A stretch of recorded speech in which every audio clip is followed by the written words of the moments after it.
journée ndenge na bimi boy oh na kutani nango nde na lié la journalier donc kutani on a jour nde olié jour na lié na bimi na journée na lié. Un lundi pas comme les autres, aimables fidèles téléspectateurs, c'est par avec immense joie que je commence cette émission de ce lundi après avoir passé des très bons moments pendant le week-end, malgré que la situation qui est pauvre à l'est de la République démocratique du Congo ne cesse de nous déranger. Mais qu'à cela ne tienne, nous sommes là pour vous tenir compagnie pour le compte de cette émission. Dénonçons chaque jour 19h30, heure de Kinshasa. Battle, c'est lundi. Nous avons des camps. Camp FCC, camp Union Sacré. Merci déjà. Vous êtes en direct en train de nous suivre. Ça, c'est la magie des dénonçants. Merci Nabino Subokola Nabiso depuis Papa Paul, depuis Kimboala, Napé Simbote. Merci Nabaïbakola Nabiso, Nafuna. Merci déjà. Pour ça, il y a dénoncé Zalagi tellement pour week-end et repos, malgré les diffusions à dimanche. Mais bilo que Bimalelo, Bozalali sous ce belé. Papa dénonçons na gumbi ba manche na ngai nazana bino pona poème à Congo poème à dénonçons poème à Congo tokotika te tokolembaka jamais ko dénoncer kulu na comme pas possible na commune ya Bumbu bokolanda yango na émission yo bakulu na bazwa coopérer na ba policier donc policier comme master ya muninga ya kulune. Donc, baza coopérer ensemble, si bakaboli ba bien. Donc, tala niveau mboka ndenge komi mboka ndenge komo kende. Général Kaska Songo, toza na posa au réagir pour un phénomène oyo ezali komata surtout na commune ya Bumbu ezo déranger makasi. Merci na bino nyo subokolanda biso de partout bozali ebele.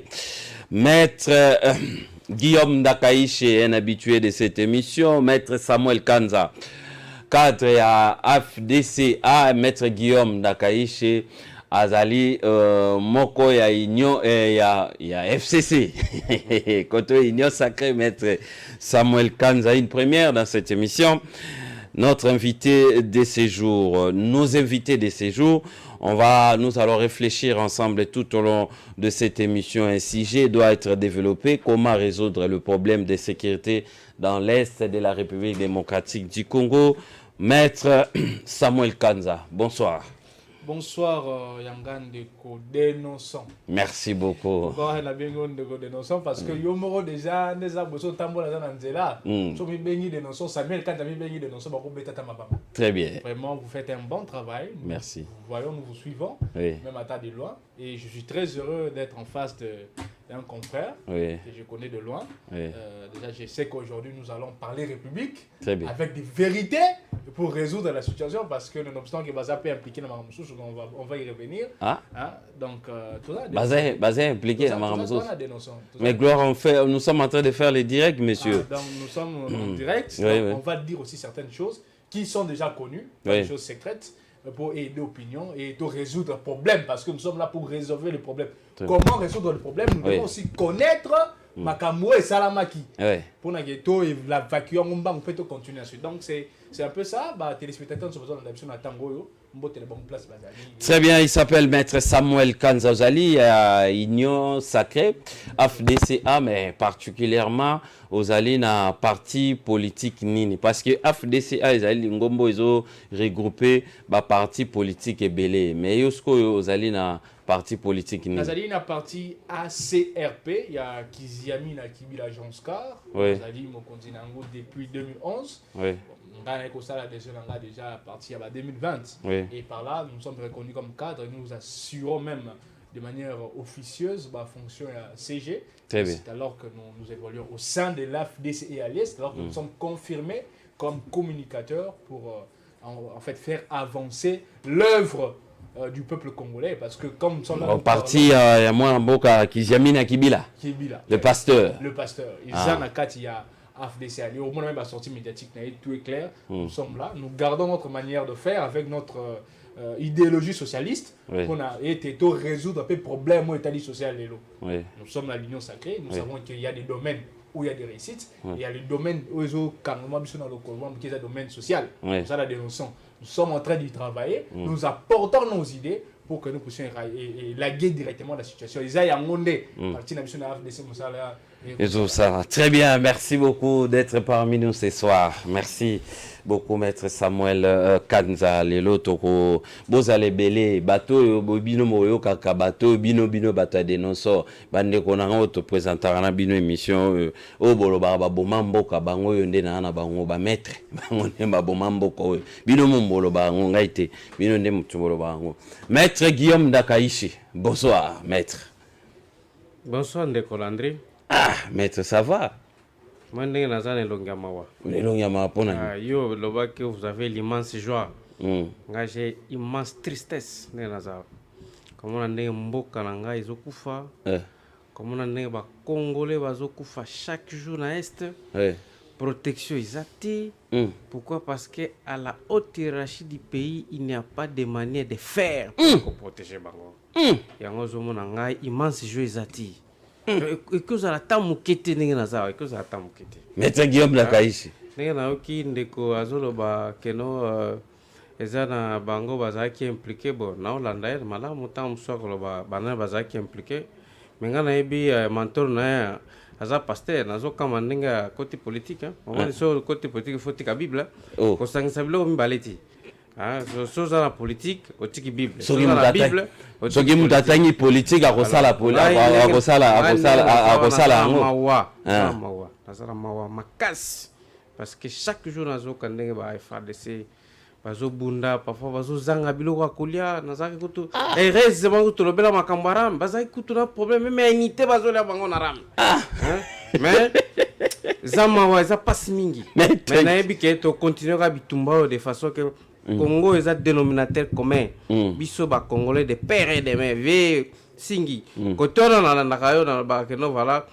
Des zones ya père et de mère. Vous êtes vraiment visionnaire. Très bien. Et puis je suis en train de saluer ba ko débattre en face. Bien que Azam tu as Bible mais la sanga n'entendre à côté politique, c'est pas un problème mais tu vois ba. Et puis na peste mbote na ba électeur na ngano so bazana Shabunda ba sepela ki ndena lobela ki makambaram bango so bazo sepela lelo bazo benga minute zo katana te donc mutunyo sa zo sepela hein parce que bato ba ki ko kozamboka banga ba yakina ki moibi ya koiba bato ba congolais na ram on to sto etikali siko ko zongisa o nyoso ba ibaki wana ifezonga. Très bien. Merci beaucoup, maître Guillaume Ndakaishi, maître Samuel Kanza, FDCA, maître Guillaume Ndakaishi, FCC, né, Bazali, na plateau, na biso, na poko alelo, na Pessimino Botondi, Bozali, Belé, moi, Mboka, Félix, le capitaine, en direct. Merci beaucoup, Bozali, Belé, Baonyo Suba Kolanda Biso, Papingi Namao, réalisateur. Merci, Boza, vraiment, Belé, na poko alelo, Bokolanda, dénonçons, Bozalaka Kawana, ba maître, nde, tozana, bango, na plateau, na biso, nde, Boroyoka, bango, lelo, ba maître, nde, Boroyoka, bango, lelo, réflexion, et Gebima, à niveau, Yako Sakalati. Rapidement, nous allons prendre les actus du jour. La dépouille de Lumumba a pris la direction de Kinshasa. Début ce lundi du deuil national jusqu'au 30 juin. Merci. Voie diplomatique, la réponse judiciaire de Félix Tshisekedi qui déjoue les 3 pièges tendus à Nairobi. La vérité, Gebima. La France réaffirme la nécessité du respect de l'intégrité du territoire national. Avec l'appui de l'Occident, le duo Kigali-Kampala pousse Kinshasa à négocier avec le M23. Ouh Nord Kivu, 3 jours d'accalmie sur les lignes de front à Rutshuru.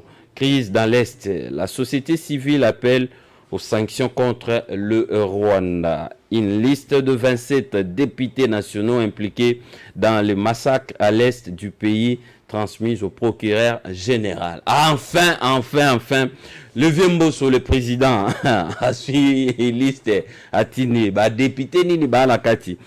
Nous allons commenter sur ça. INC Vital Kamerhe fera bientôt son apparition en public à travers un meeting.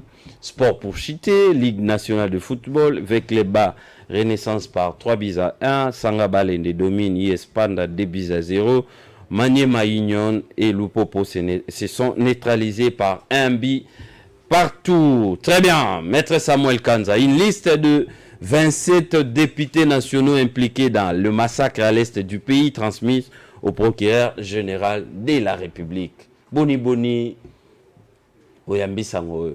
Oyambi Sango na esengo makasi. Sengo makasi était pourquoi? Au commun a été depuis un temps. Oui. Ndeko Mboso. Oui. Azali citoyen Mboso bamso so benge pépé. Yeah. Aloba qui était na ba jour ekoya même depuis Abanda Mosala na comme président de l'Assemblée nationale. Oui. Alors il y a un groupe de gens na Kati Awa. Bas impliqués dans Makambo à Est. Très bien.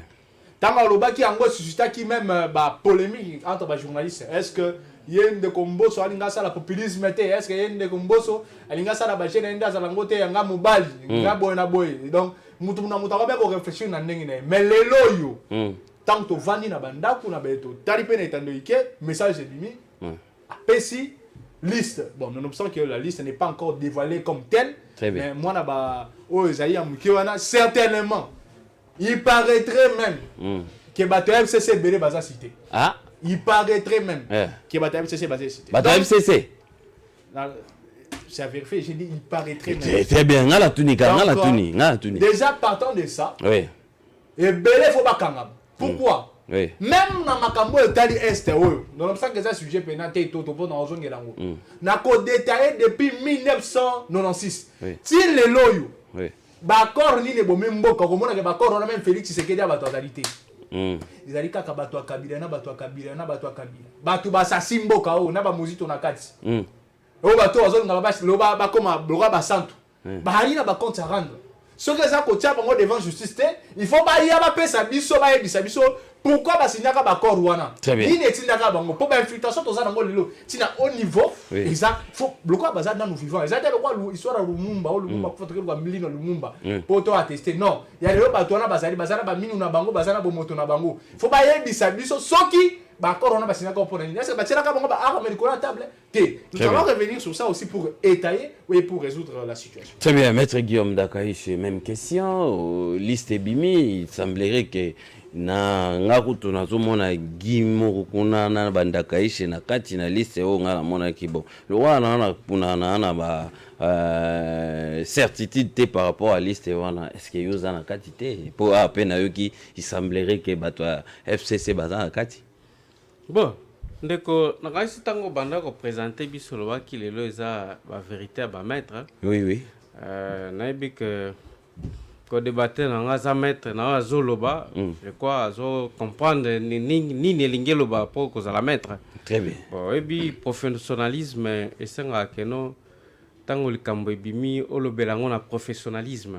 C'est-à-dire quoi? Lelo na ndenge toyoki keno voilà ba transmettre liste moko boye o eza na combat ba député o baza prétendument pour nga na professionnalisme pour na ebi baza prétendument impliqué na makambo ezo le kala est ngai na ko jala jamais na lobi jamais ko soutenir muto yo azo sala de façon que mboka na biso za na bitumba jamais a ko soutenir ngoti hein mais za na bao bazo ba soki bao baza prétendument impliqué na ndenge ya kuzu mais za na bao na ndenge ya po ba signer ba accord parce que aussi na ba ko na Rwanda minere na biso zoki na Rwanda hein ba ba signer polele na zolo ba bien polele parce que ba liste ba impliquer ba transmettre ngo pour nga na ebike na ndenge na ebi il faut encore procureur de la République ba ça censé ko sala ba enquête na e asala yango de façon impartiale to ba soki muto aza impliqué soki aza impliqué écoutez mais il faut avoir rigueur à loi.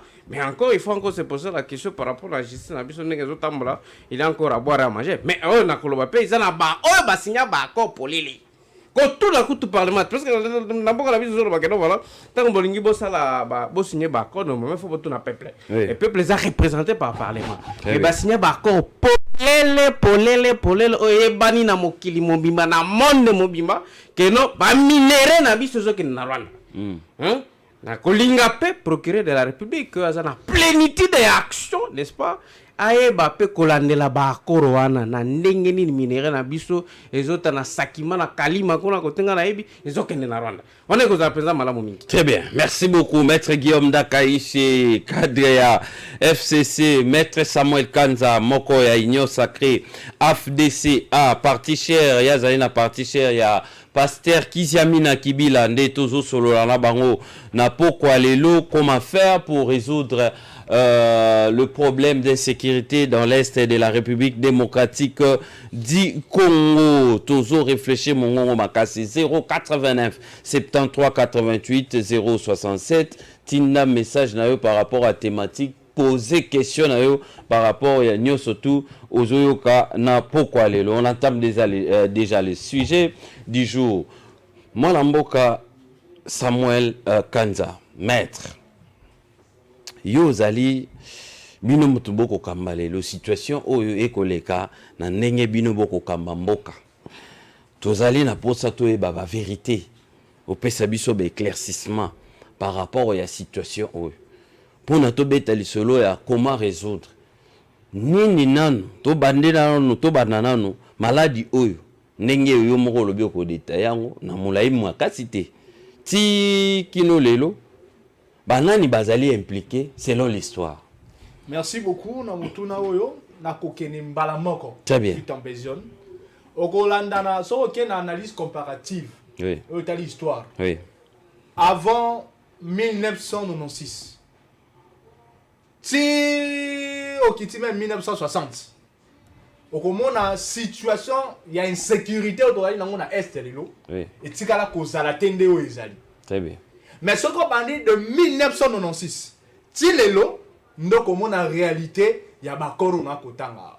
Vous allez presque na 5 accords. 5 accords. 5 accords. Mais accord primordial. Oui. Oye sali ete ba Rwandais lelo. Information on peut ça soka ti muto atete maki na Rwanda. Ba Rwandais bazo fandi sabana na bango ba komo tangisa bango Nord Kivu, Sud Kivu bozo mona eza mabele na biso Congo yiba. Pour te signaler bango accord. Accord en Ozanini. Il y a accord, il y a l'Emera. Signé le 23 octobre 1996. L'Emera il reste accord. Signé entre Laurent Désiré Kabila et tant d'autres.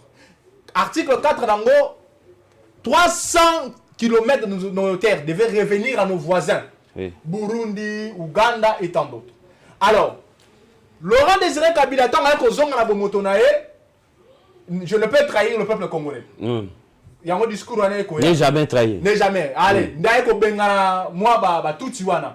Ba tuti wana Laurent Kunda. Atali était non, il faut na pérenniser le wana to signa. Biso to mema na pouvoir. Jamais. To ko tikango. Ne Kunda ko ya a créé CNDP banda na société civile, CNDP ko ya na 2007. Agression contre chanzaka na opposition banda so attaquer pouvoir te. Banda so attaquer Kabila. Mais ko so ko attaquer ba Hutu. Parce que guerre na bango ezali ni ko siri sa ba FDLR. Mais en 2009, Raymond Tibanda, Mouzit avec sa coordination, n'a pas signé accord na Désiré Kamazi. Il y a un accord on est salini. L'accord on est salini le 23 mars 2009. L'accord on a article 1er nango. Et taille comment tu oses à l'infiltrer. Infiltration du côté armé. Et le bien que bah on a ce basé par rebelle la CNDP. Il y a M23 de l'eau. Bah l'ongona ba gradi na bangwana ba ya na Congo ya biso de l'eau. Dans la même grade, on a un service à sécurité, dans la police, c'est une armée. Sans tenir compte de la nationalité. Sans tenir compte de la nationalité à Bango. La première des choses. La deuxième des choses, CNDP, on est comme un parti politique. Mais on a M23, chose réalisée aujourd'hui. Déjà, comment qui est déjà réalisé partant à Bané ou Elandi. Découpage territorial, amnistie pour le Talibatouana. Nataki déjà amnistie pour Batouvé Baké Baye Bakangote. Amnistie au Lelo Baye Lobélango en 2020. Au Barbie, si c'est quelqu'un qui a signé, non. Et se sont fondés à accord en 2009.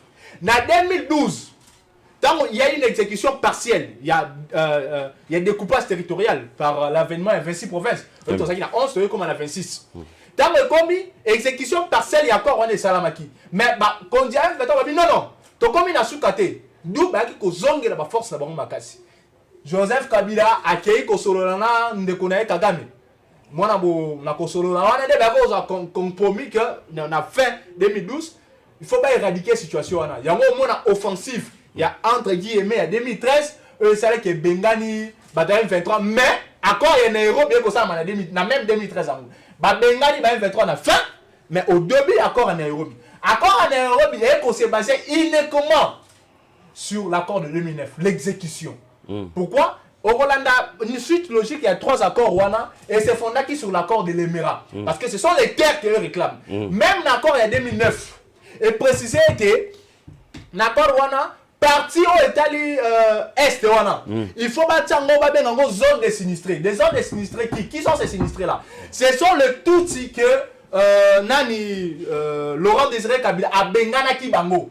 C'est eux qui n'ont pas qui Uganda, Rwanda, ne fallait pas zonga na nini wana ya réfugiés. Na hypothèse même pas pesa bango ba nationalité congolaise. Alors, na bilo wana nyon sont nés tant ba bengali bango na 2013 mascarade wana.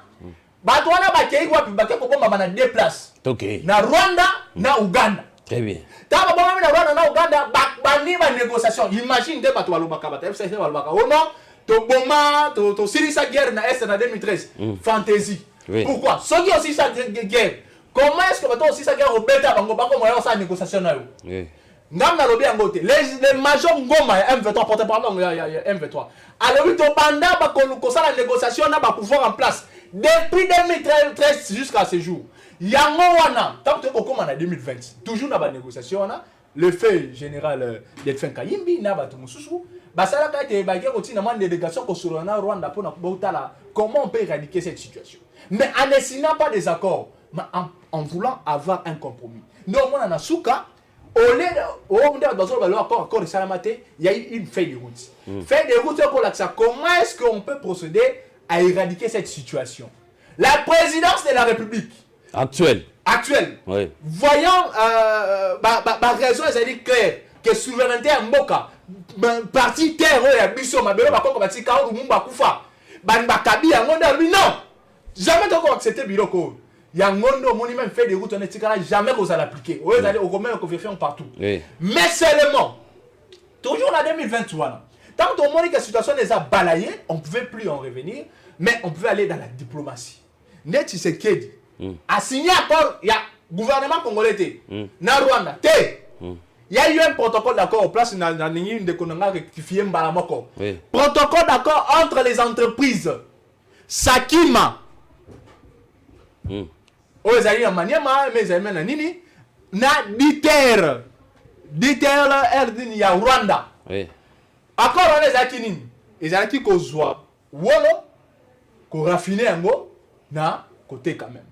Alors, tant que ça la mine accord entre les deux entreprises, non entre le gouvernement parce que tu es objet social, il y a Sakima. Musala nini salaka. Et ça par rapport à or. Tant que bazu accord Rwanda, yango moniete makambo comme ça. Mais après, tant que tu es pour la histoire Rwanda, accord Rwanda comme un problème. Et applicabilité dans le protocole d'accord Rwanda, les alliés na efficacité dans le sous donc déjà partant de cette petite histoire on a relaté, au comment on a été, il n'y a jamais d'abord d'accord entre les deux États, Rwanda, na RDC, na makambo Italie, sécurité surtout dans le régime à Tshisekedi. Mais comment on a ça dans le régime à Kabila Ndé? Oui.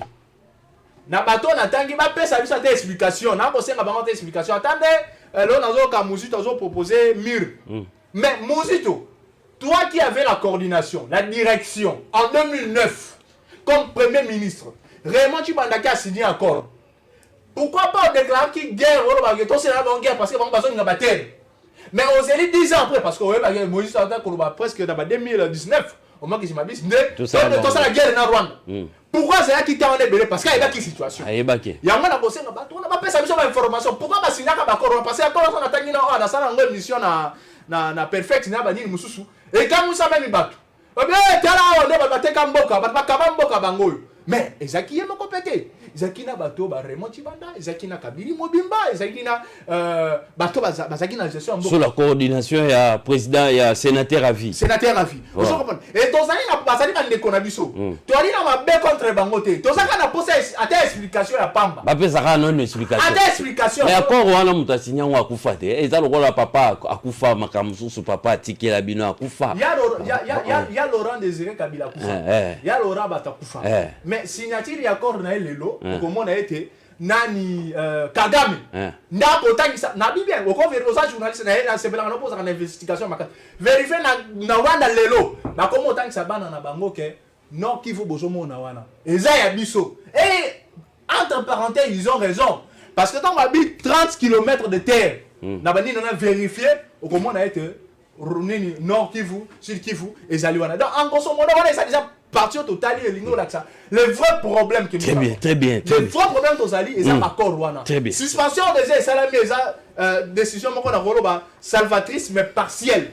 Pourquoi? Parce que etalingai na kozonga sur ko étayer situation comment on peut éradiquer cette situation to éradiquer encore na mirité pour na kokata nini mais za na ba procédure muso na ko. Très bien, merci beaucoup maître Samuel na FCBdo bozale belé na poko lelo chaque fois zala la bloc note na yo na ebité na za ko insister le pourquoi zala na bloc note na yo bloc note eso permettre yo moni ndenge za boy au commis lelo lundi le 27 juin 2022 au commis dénonçons invité maître Samuel Kanza cadre FDCA au commis maître Guillaume Nakaïche FCC au commis bangomi baeba kombo commis thématique tant ko koma thématique ozoka siko biloko bimi mozito abimiao ozoka ba remote banda babimiao na accord il y a les maires non accord il y a 2009 il y a 2009 CDP dans CDP Raymond Chibanda Sinangona Désiré Kamazi n'a ko représenter ba CNDP on a M23 on est salama wapi encore et salama ki na Goma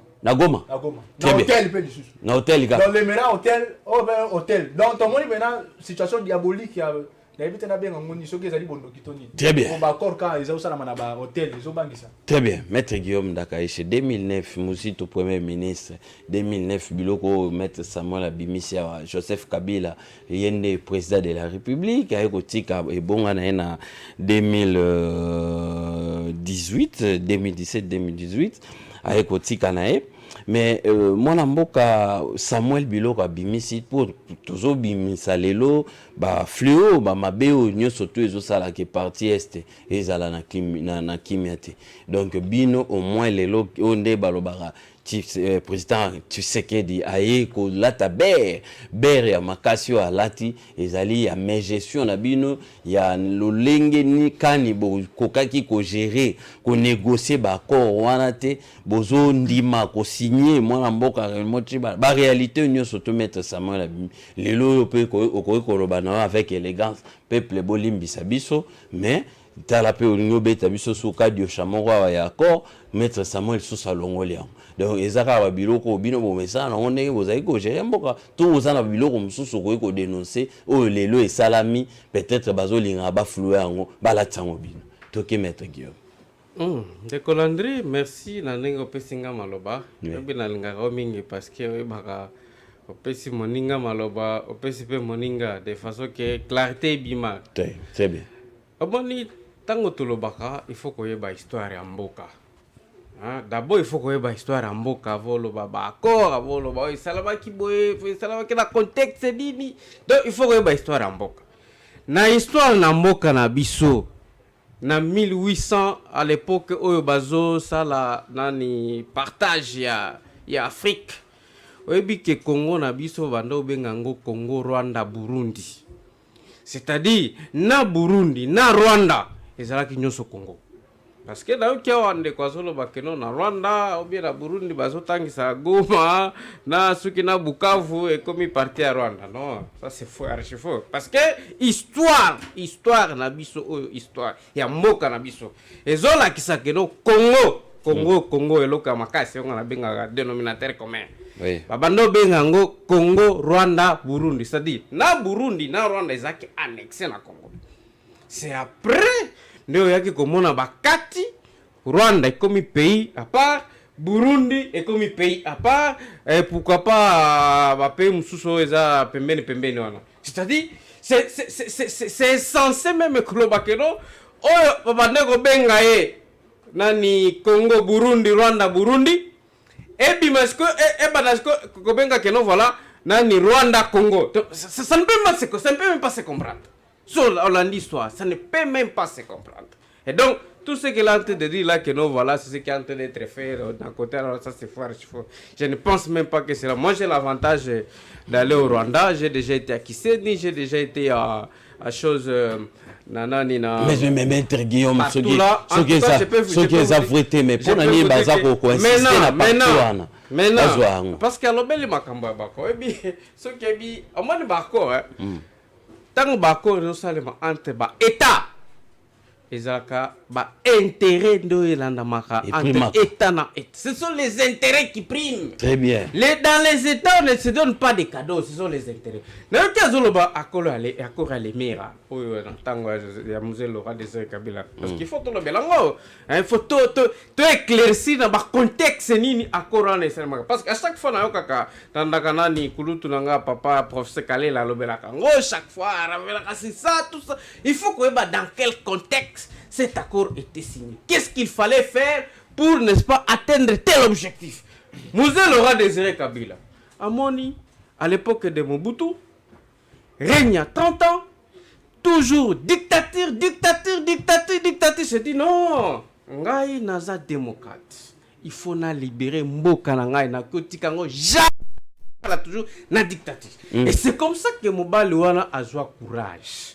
Moi, tant que je courage, tant que je bitumba, tant que je la libération, pour juste d'abord atteindre l'objectif et puis on va revenir après pour mettre les choses telles qu'elles devaient normalement se faire. Il faut maintenant que non. S'il y a eu cet accord de l'Émera tel que mon co-débatteur Azolo Belango, il faut que non. Avec démocratie, avec libération. Musée Laurent Désiré Kabila Yanango, les lots toujours là-bas. Les lots toujours tant même président de la République. Alors qu'à l'époque, ceux qui ont tant qu'à mon bout de Bakangio, comment on a fait il peut venir, mais s'il a signé quelque chose. Tokei. Toyebi, Musée Laurent Désiré Kabila. Aloba qui ne peut jamais trahir les Congos. Puis Toyeba Bissonios. C'est peut-être ça qui a pas mettre Guillaume. Oh ya yebité Loba Keno voilà Musée Laurent Désiré Kabila a yeba na ko trahir Congo. Musée Laurent Désiré Kabila na gouvernance na a bengana d'ailleurs tout ce qu'il avait accompagné. Tout ce qu'il avait accompagné na Litona parce qu'il avait trouvé que ces gens-là avaient maintenant des agendas. Ce n'était plus l'agenda où Bassassigna qui peut libérer le Congo, mais c'est ce qu'on a agenda.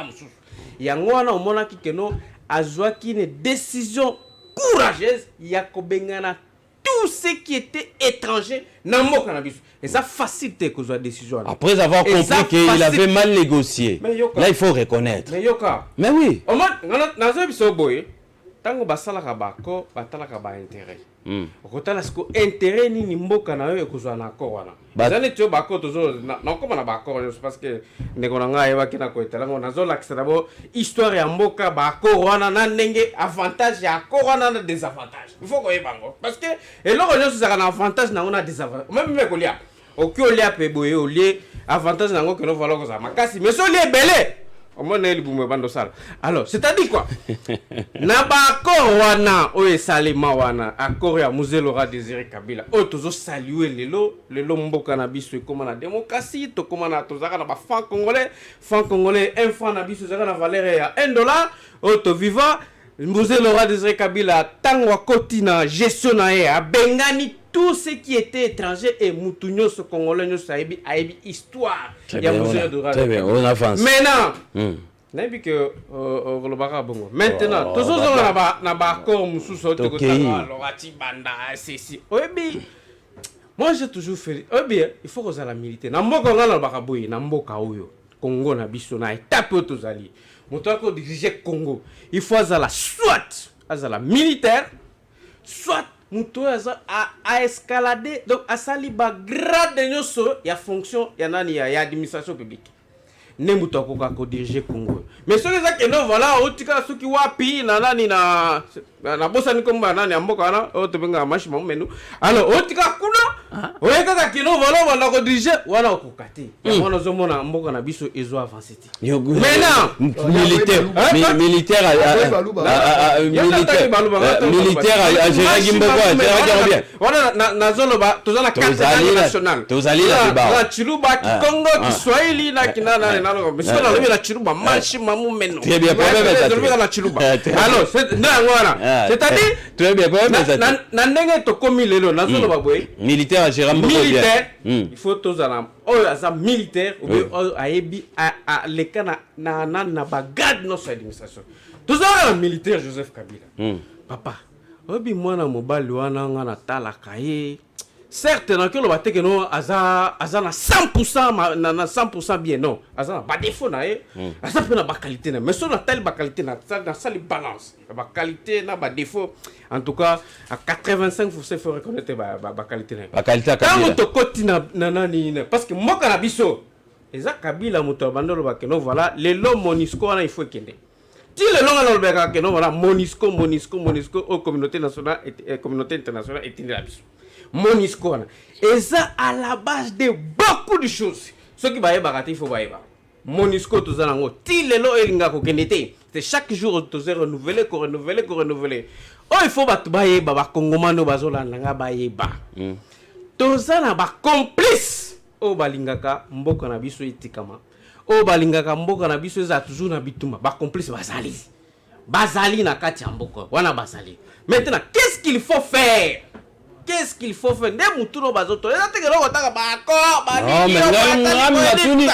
historique bino boza ko se reprocher maître Guillaume s'il vous plaît bino boza ko se reprocher na nini na ozo sa malelo eza mutuna na tuna kiyo nazo pesa réponse kokene no solution te la mutuna okomoza mutuna na ngai yo kotuna nga question à l'époque Joseph Kabila badoko gérer mboka parce qu'il faut ko yebango on a connu pas moins de 200 et quelques groupes armés. Pas moins de 200 et quelques. Et puis, tant ozo kamba mboka, ils ont un mode de résolution de conflit.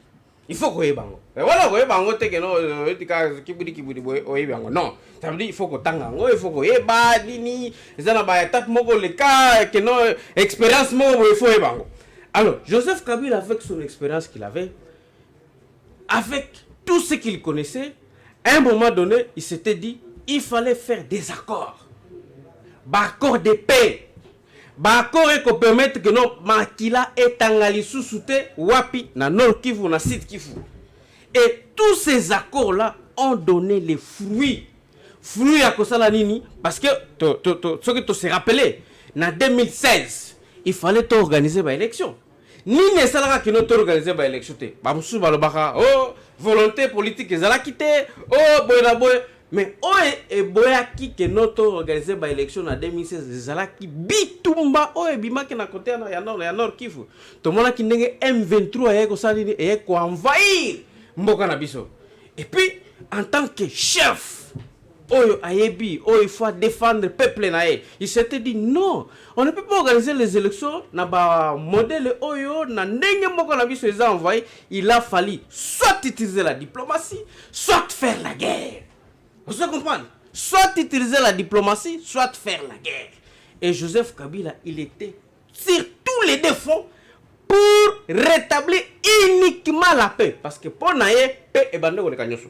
C'est ça son problème. Très bien. La paix dépasser toutes choses. Il fallait même mourir à cause de la paix. Pour vous, la situation actuelle... Non, il y a une histoire. À l'époque de Kabila.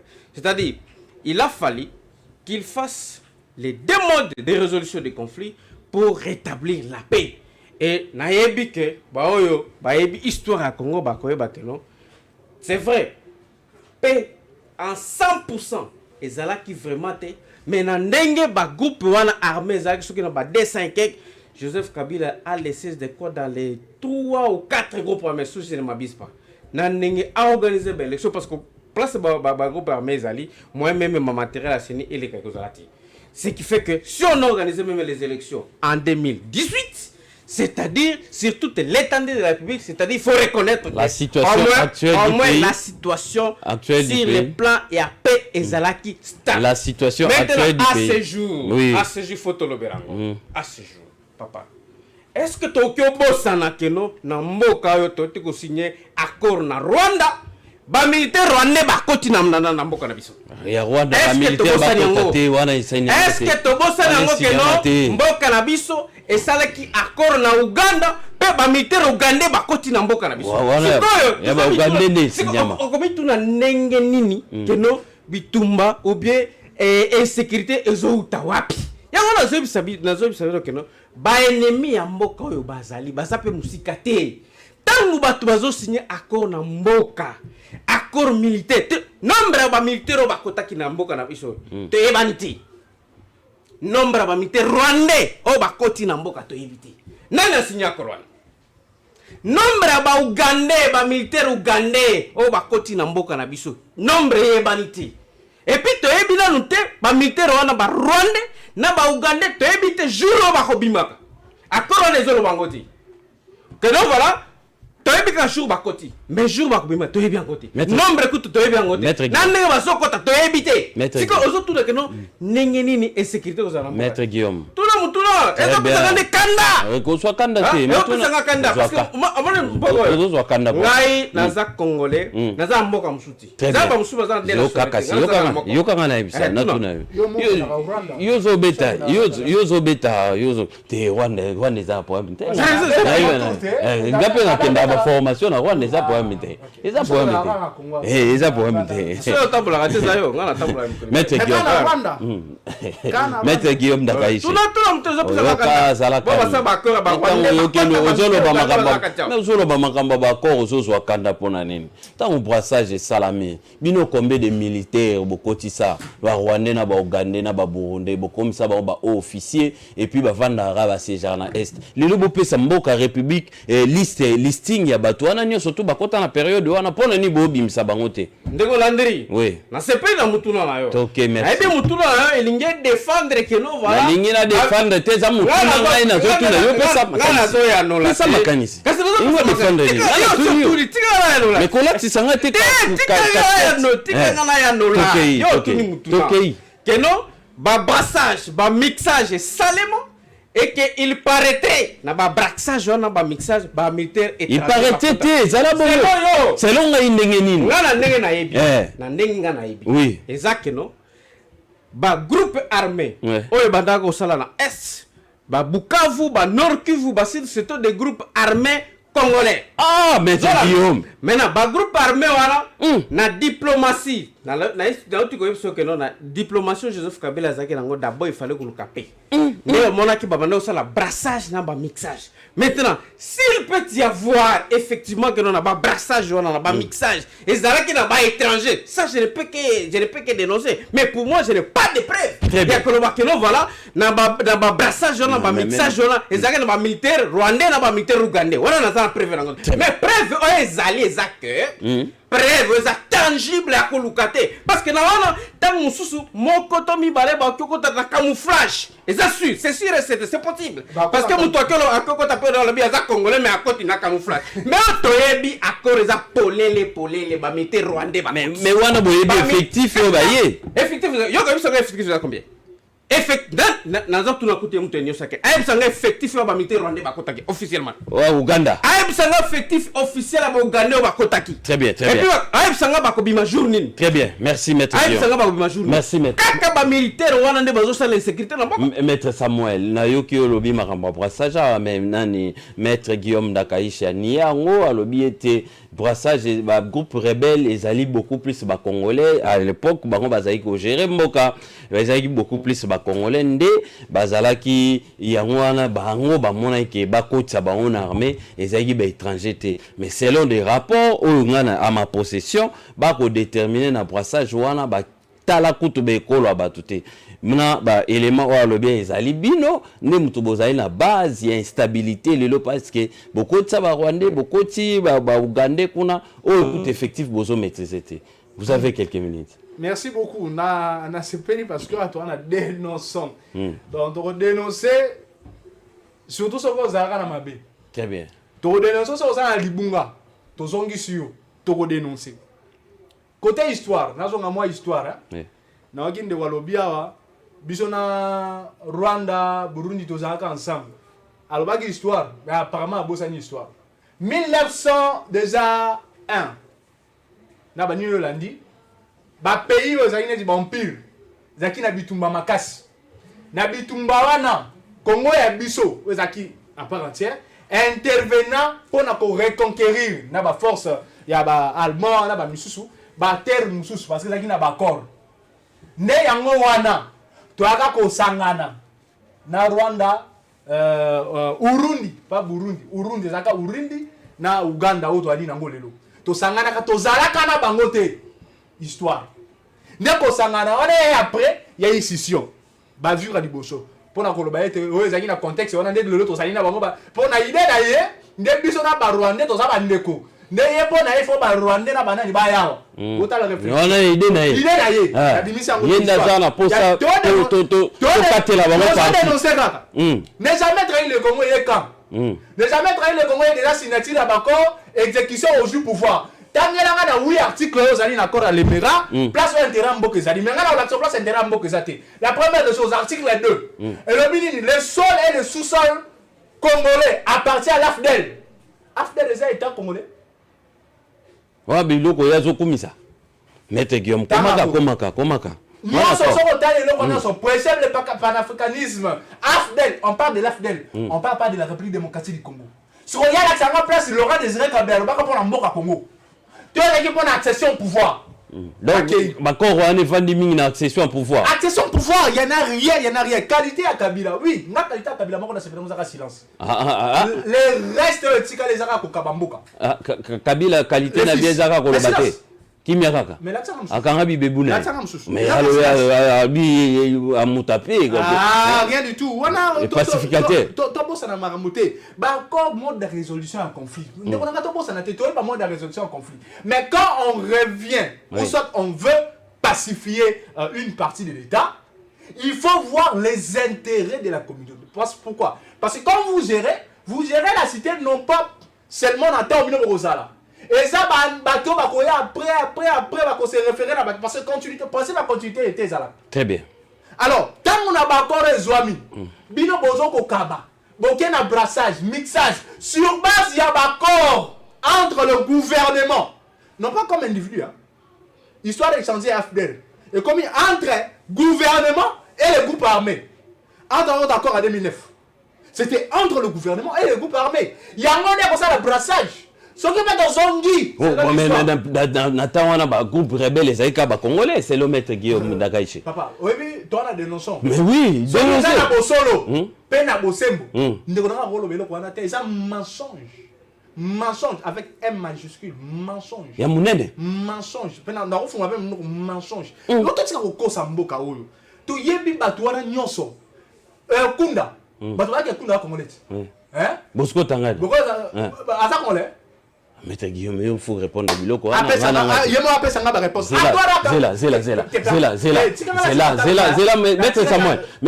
c'est là, Maître Guillaume, Bosco Tangad dans un colonel. Ndeko. Na sepe na mtu na yo. Ngo zotuna. Ngala otuna tiye apesio moi 30 minutes 30 secondes. Ebi. Omana katenga ngandinga na sawa. Ebi ko nanga. Na kero bapena za Congolais. Tant que za Congolais ta. Pour que na. Ozomona. Pour que na Rwanda. Na kero banaza Congolais pe tant que na za Congolais. Ça veut dire faut qu'on landela mutu koyeba soki to azolo pesa solo to. Yo kala zo nazo pesa réponse. Tokete. Ngala za Bosco Tangana te pona na pesa réponse. Yebi nationalité nete. Mais na ndenge na yebi. Na oyo elobama pona Bosco Tanganda. Mais bani kire Bosco Tanganda, c'est un étranger. Un étranger. Azaki Dania. Mais le problème c'est quoi? Il faut que le omoni autre ça tout solo ba dénoncer. Qu'est-ce que dénonce solo? Mais yo solo. Yoka. Natikeli yo biloko. Bibisa. C'est quoi? Tango ba ko rezo salema. Pona paix.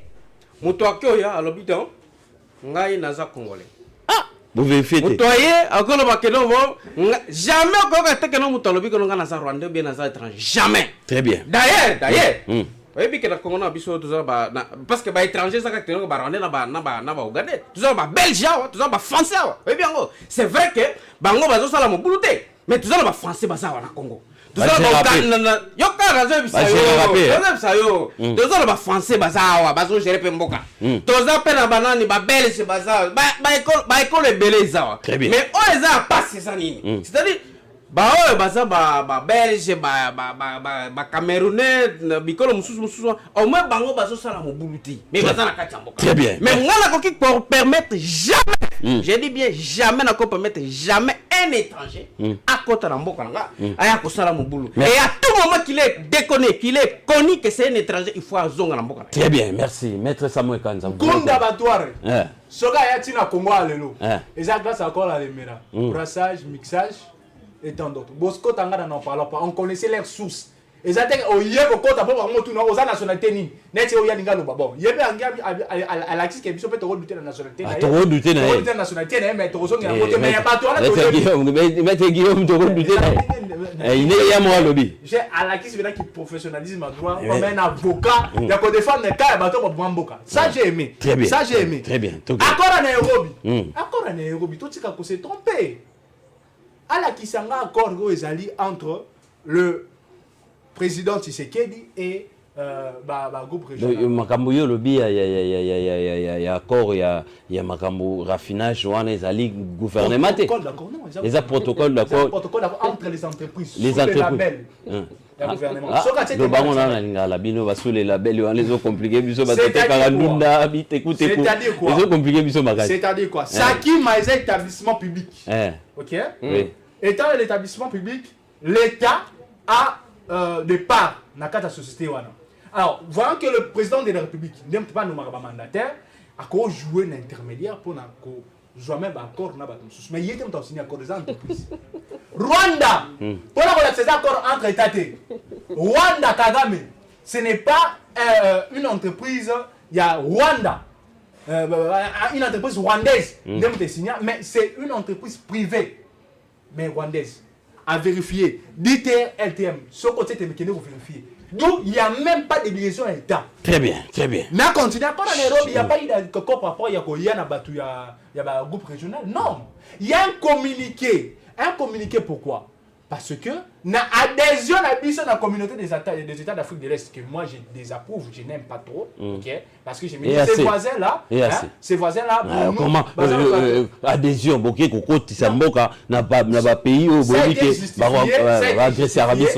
justifié que, étant donné que, ADF, au Bazali, Ougandais, Baza coopéré, sur le plan diplomatique, on pouvait aller par leur chef d'État, dissuader en gros. Mais quand on est beaucoup dans la situation à Bunaganda, que Ouganda et Panardem sont dans le dos, c'est alors qu'on dit rétractation comme même sur le plan. Il a signé l'accord Rwanda sans Il n'a pas signé cet accord-là, je précise. L'accord est du groupe régional. Il faut préciser. C'était d'accord qui va signer un groupe armé. Non. Il y a eu un communiqué. Pourquoi? Dans la mission EAC, ils ont la mission à coïder sur le plan politique, sur le plan culturel, sur le plan ligne. Mais étant le coup d'anaka, parce qu'on conclut non. Aider pour la situation vous avez n'a pas matel. Mais n'a pas matel. Mais n'a pas Rwanda peut permettre de citer. N'a pas Rwanda ou Azali. Tu biso tu quoi tester les agressions naïe. Tu boyer Azala parmi.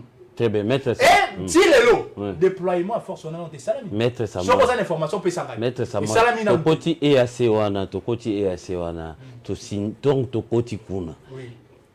Tu signes qui nini?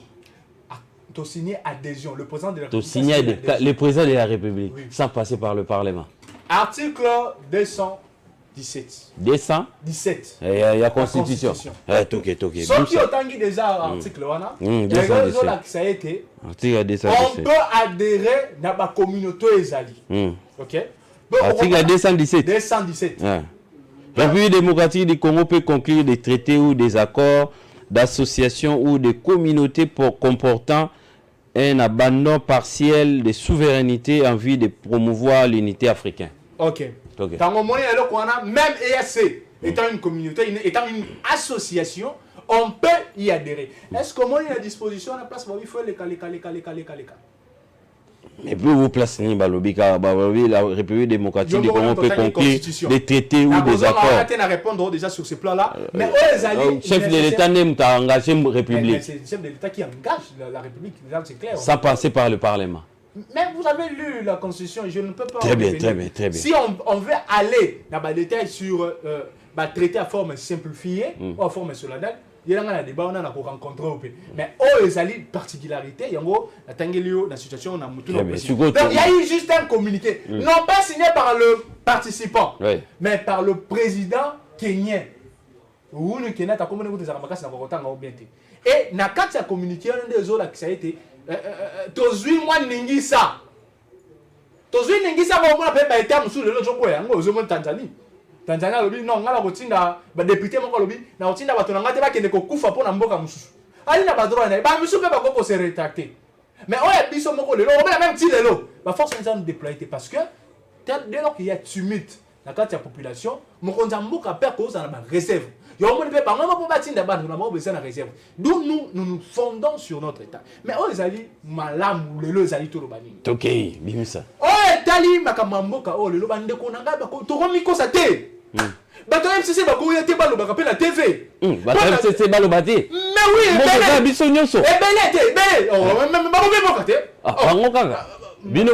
mais Tangelanga Moko, Obisoto, signé à taille, ils ont qu'il y a ma baie. Pour l'épisode de déploiement force militaire, les lots et comme ça été. Namogo, même adhésion à la boîte qui a déjà. Parce qu'il a dit sur Nangote. Et les lots sont remontés au Keba. Le président de la République a quitté. A quitté adhésion, c'est possible. Vous comprenez? Donc il y a des probabilités. Diplomatie, la réponse judiciaire de Félix Tshisekedi qui déjoue les 3 pièges tendus à Nairobi. Donc, il se peut qu'on quitte. Parce que maintenant, c'est la population qui parle. Et le système là, il y a passe et salam. Très bien. Donc, déjà, comme on a partant à Bulo, on a tout le cocon à l'autre. Tu vas te on a besoin d'un azali à mettre. On a jamais pas à défendre les bandés qu'on a bien, à défendre les bandés. Est-ce que vous solo ba mettre vous avez toujours le bandé qu'on est battu. Battu na sens nini. Il y a eu des gens qui ont été des tutsis. Oh le lot grâce à mixage brassage même ndenge ya lobby ke bazaka ba congolais na sens wa. Bakota nous le bazar petit parti politique. Je comprends. Bakota grâce à accord. Personne va faire parti politique exact clair. Autant ni accord yo mo mitali bo mimona. Déjà Samuel quand tene mtakwa ko lubango. Donc na ce pays na bonne volonté na ko défendre ngo mais baya ba perception d'explication pourquoi ba accord wana salamaki. Pourquoi ba makambwana? Pourquoi là comme la situation comment éradiquer? Moi j'ai des propositions qui très bien, proposition toujours cité. Proposition si on peut ça mettre 5 minutes à raser. Bino oh maître. On peut 15 minutes. Mais yo je le ba. Pesaka. On est la minute. Pesaka olingi. On est la minute pour la nuit. Pesaka olingi. Ate. Bande ko na zo côté là o ba lobia Maître Samuel Kanza, Maître Guillaume Dakaishi. Ba inviter la biso apokwa lelo Simba Bikina fait. Na moni bozali ebele liboso etandoke bozo benganga ebele na yebisaki bino na notion de sécurité, il faut beaucoup ma message parce que c'est ça aloba qui était ko fongola ba téléphone en direct na notion de sécurité ezali pratiquement impossible. Toute la question biloko zo ka o mettre Samuel Azobimisa. Mo mettre Guillaume Azobimisa. Yo sala ce qu'on a rapidité à retour na question. Razala rapidité comment ndenge bande ko msusu bazo koma bande ko Félix bazo koma Félix bazo koma bande ko bele ba koma na kotanga ba question na bango yo pesa la rapidité à retour na nayebi ke bozo tombonga makasi yango na sala boyelo sécurité lobby to robeta tsiko lisola gestion ville province Kinshasa. Lobby uniquement gestion ville province Kinshasa boko mona ondenge nini leadership moi mboka ngobila boko mona ondenge nini na kofungola téléphone mais lelo dossier à sécurité est pratiquement impossible na fungola téléphone. Maître Guillaume Dakaishi oyo ki a ozo défendre bande kona yo oyo basala ki brassage bakoti bautu batuti bakota bongo ba Burundi ba Uganda ba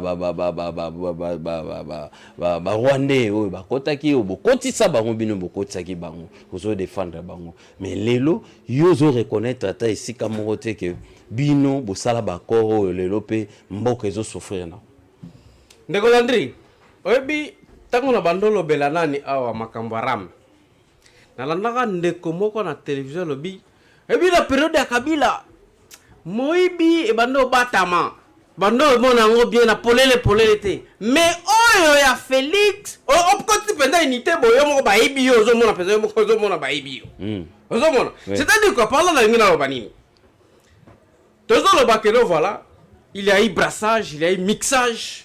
Oyo, bah infiltré. Oyo, peut-être certains Rwandais bakota. Ça, on peut encore accepter. Et puis on les a dénichés. Certains Rwandais. Certains Rwandais.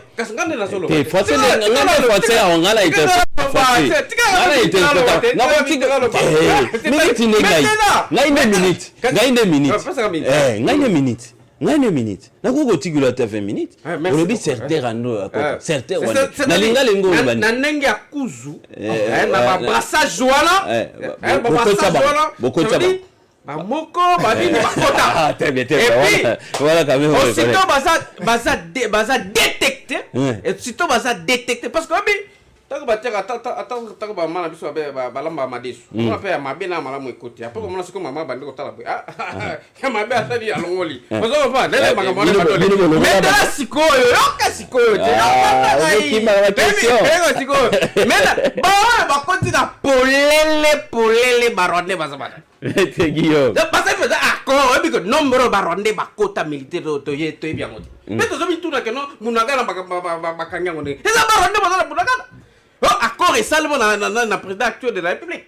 Accord wana ya militaire bakota. Nombre to yebité papa biso pala. Chose congolais. On se rappeler que ceux qui azolo bakelo de leur système à base. Même pas c'est le bakelo ba militaire bakota te. Ba bakota. Ba militaire rwandais bakota. Base lo bela ngo mais type la yokate. Nani? Na la type la yokate. Type nani? Yo ouais. Maintenant, ba ugande bakoti. Non bela ngo. Est-ce que ayoka? Mais non besoin ba keno. Nani oya kotsa la kuku no akoti na poisa.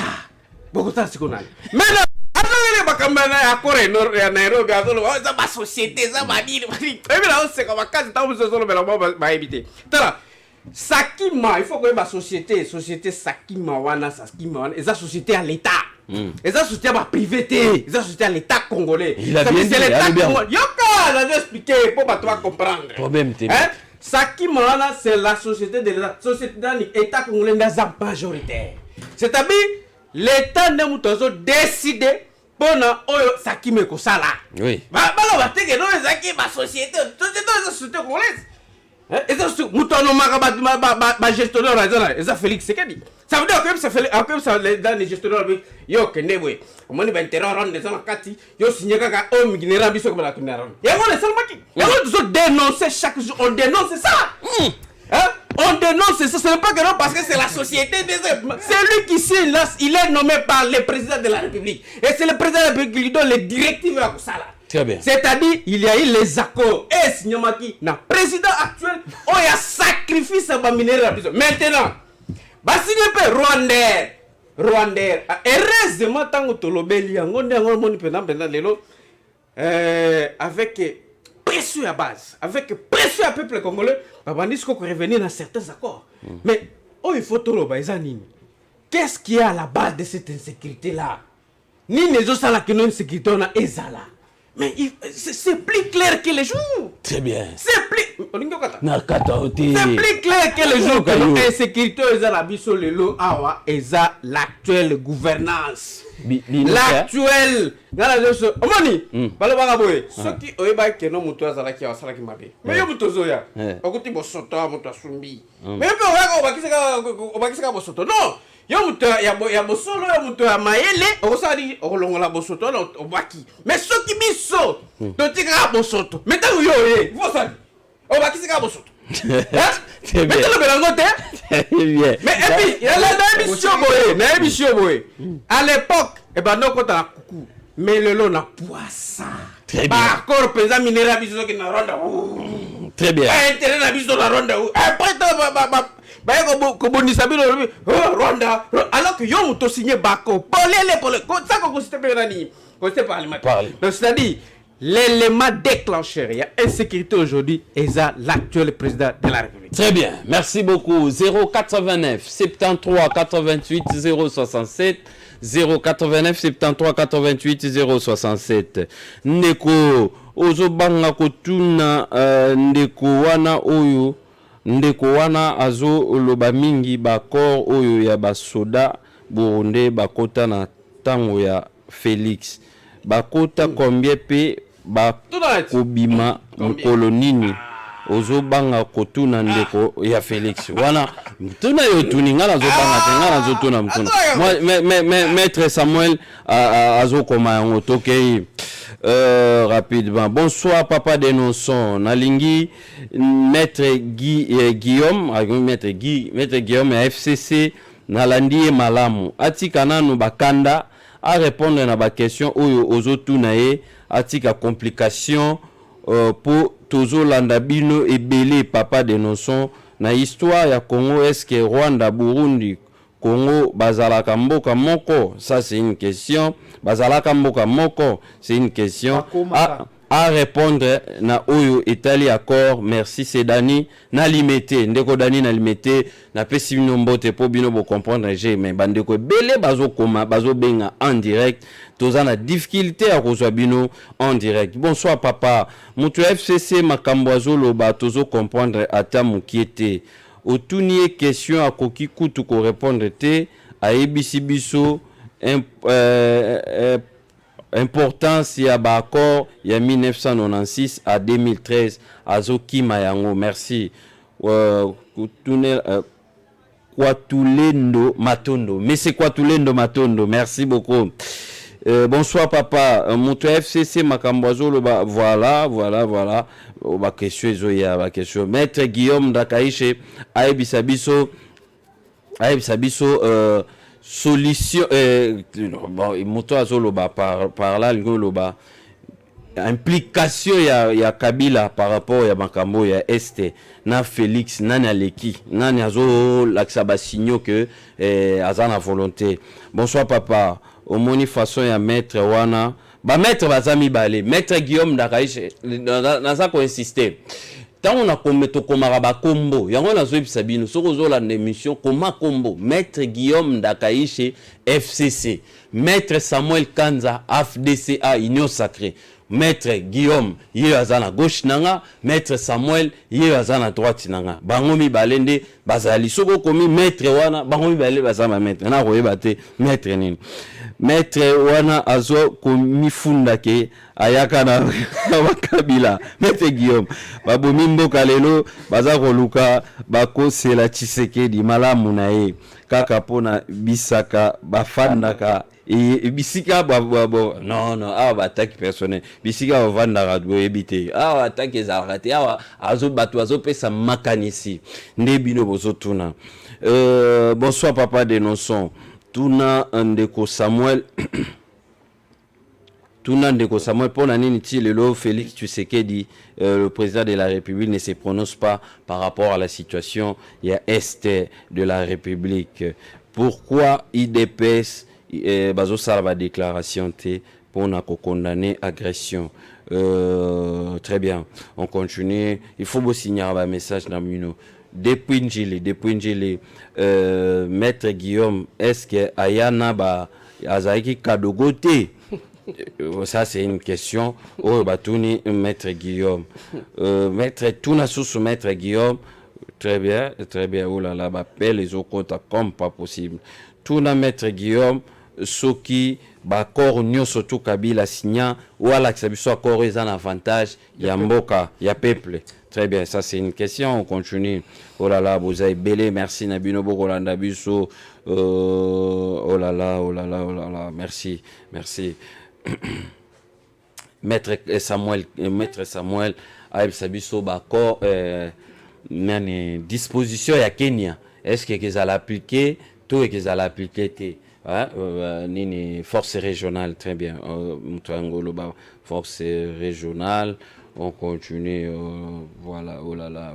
Botika Robin Abiso Nepsibino que moi ko fond la téléphone il est le ezate poto sur la sécurité mboka lobinde toko fond la papa buiso toza bien yo oyebi merci nzambe abatela yo toza elongo mwana mboka Félix merci beaucoup na Rolanda Biso bozali vraiment ebele maître Guillaume Mundakaishi ozana liloba oloba te bino nde mutu bokotisa ba étranger na armée bolakisa bango esika bazali na ba esika nyonso brassage. Très bien, rapidement nazo tozokota na deuxième partie ya émission. Oh là là, boza ebele bolimbisi na ofungola téléphone lobby bokoma ba message ekota to récupérer susu série ya ba message mususu eza ya ko soutenir dénonçons. Merci ndenge bozola na biso Maître Guillaume Ndakaishi na zotikela autant au répondre à ma question. Il y a des fidèles téléspectateurs rapidement. Oui, en tout cas, dans l'année, fidèles téléspectateurs, tout dit qu'à ebele. En tout cas, na sepeli que bolanda rabiso parce qu'il faut que kolobela o ezali. Mutuna liboso batinga natika kanda naloba o esengeli tout ça non moni soki makambo ezokende bien te parce que ngana loba toujours eloko pesa nga kanda parce que nazana nationalité mbalete. Pena kuluka jamais deuxième nationalité. Alors logo lanzaka nationalité moko soki na moni muto azolinga keno nationalité na nga ezala déranger et pesa nga kanda makasi yango na mona pesa nga kanda. Alors mutami balé atuninga nani entre implication ya Félix na Kabila ya wapi za penza polele bon atuni c'est-à-dire mutuna ndenge nazolobela awa keno voilà balobi ba brassage na ba mixage selon Ndeko alobi keno voilà ba rwandais moko ba ougandais donc ba étranger bando kota. C'est sûr et certain que il pouvait y avoir 2 ou 3 ou 4 5 par exemple étrangers. Mais il y a des rapports. Et ça je ne peux pas vous laisser comme ça. Mais il y a des rapports. Il y a des histoires en mot quand tu es solo là. Mais puis que non ba brassage na ba mixage. Oui. Na ba brassage na ba mixage ultime implication nango ezala que non pour amener la paix na République démocratique du Congo et tout na côté à est.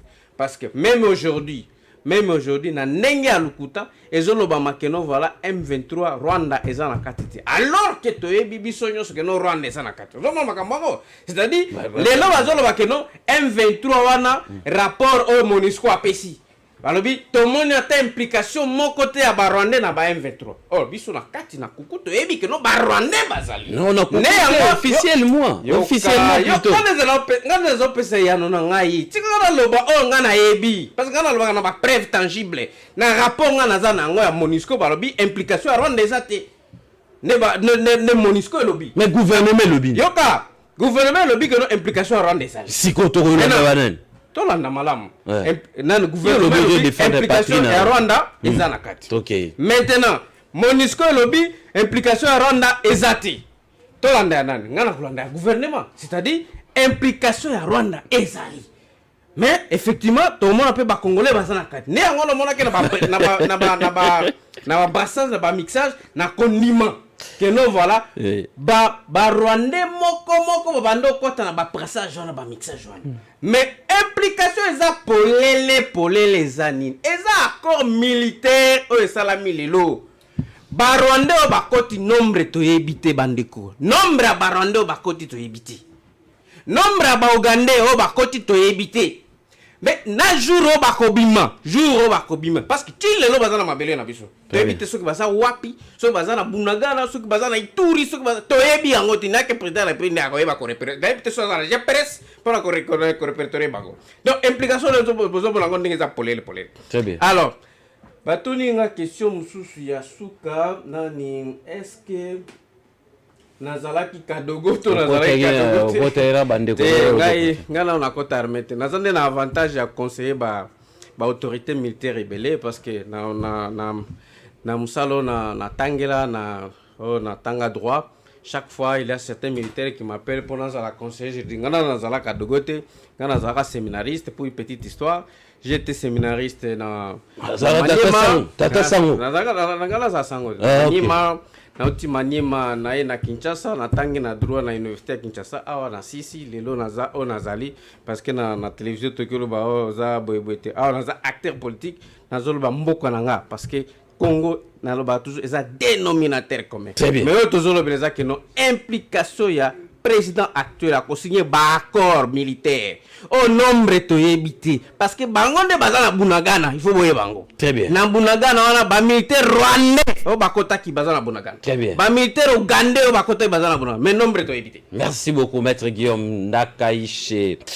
Tozali bozali ebele bokolanda biso na pokwa lelo na pesi bino longoni ya ba message ezokota mais je compris que bino bolingaka tikota wana na kokondana bino te parce que ezali amour bolingo tozalaka na entre biso na bino nga soki na poser ba question et ta ngonga na bino ekokaka ya kotuna mituna en direct mais lokola c'est ça nde apesi biso mbano ete na maimatali sécurité ya mboka tokoki kofungolaka telefone te il faut toyoka c'est ça po badongolo miso pe oyo bayebi ete denoso ezosala mosala moko makasi bakoluka ete bakota na nsima wana baprofite po ete basuspendre programme oyo ya monene au moment oyo boyebi ke soki bouti misala bapapa bamama basi bana bovandi wana bokolanda denonso na idéologie kaka ya bloc notes okomi thématique okomi kombo éviter okomi ba point nyonso to eza énuméré na kati ya émission mwana mboka maître Samuel Kanza ozayi pe na mituna oyoki ba téléspectateurs batuni mutuna liboso na kozwanguka mbalama po zo coïncider na conclusion ndeko makambo etali déploiement à force régionale. Très bien. Congolaise et Congolais. Donc Congolaises et Congolaises et le quoi liboso ko ba etezali ti lelo na monté déploiement force wana et salemi même au mopandi sangaza pembe na ngai soki ya azaki communiquer o ba déjà force wana yé apé sanga information ezalité donc ezali kaka na ba discussion de ko salama batala na mesure nini ya possible parce que na oti ko lobangwa o kozaliza neti Tanzanie kuna bazoboya parce que même Tanzanie azali na ba groupe wana bazoboya na bango koya. Vous comprenez? Dans le bloc, on est allé. Ceux qui sont militaires, ils ont combien de questions? Ils ont combien? Rien n'est encore connu parce que na ba conclusion na ba résolution. Question oh maître Guillaume Masolo ba militaire ba koti combien et puis ba koti na ya ba ba Ougandais te ba koti mutualisation. Mais déjà nous avons eu un communiqué que Bango moko ba Ougandais ba bimaki, on ne peut pas en revenir, non? On ne peut pas en revenir. Hein? Bazasouté. Ba bimaki, c'est des soldats qui n'a biso. On ne peut plus en parler. Parlons Koluto Mboso Alobagi, Pepe Mboso Alobagi. Je pense que ça a même sens obligé comme question, on ne peut pas en revenir quand même. On doit revenir sur des questions où les alliés d'actualité, Yango Nathalie Yango. Même ceux qui va kolonga jour nini, on a déjà ne répondre. Oh, Félix Tshisekedi ne sait pas prononcer. Bon, je ne sais pas. Mais je pense que vous êtes informés. Le président de la République venait à peine assure parce que le bango même qui est privilégié même pour la situation est voie d'abord diplomatique en attendant quoi attaquer le groupe armé. Déjà il s'est prononcé, je ne sais pas si Bolinto a s'est prononcé dans la langue ni par rapport à Yango, mais je pense que l'information sur les cas téléspectateurs. Makambo est allé dans l'entreprise. Bon. Naza si on peut kutani biso nso ba juriste ngolo kanini botanga bino balé dans le droit poto lo bateke avocat bona boyo magistrat bona.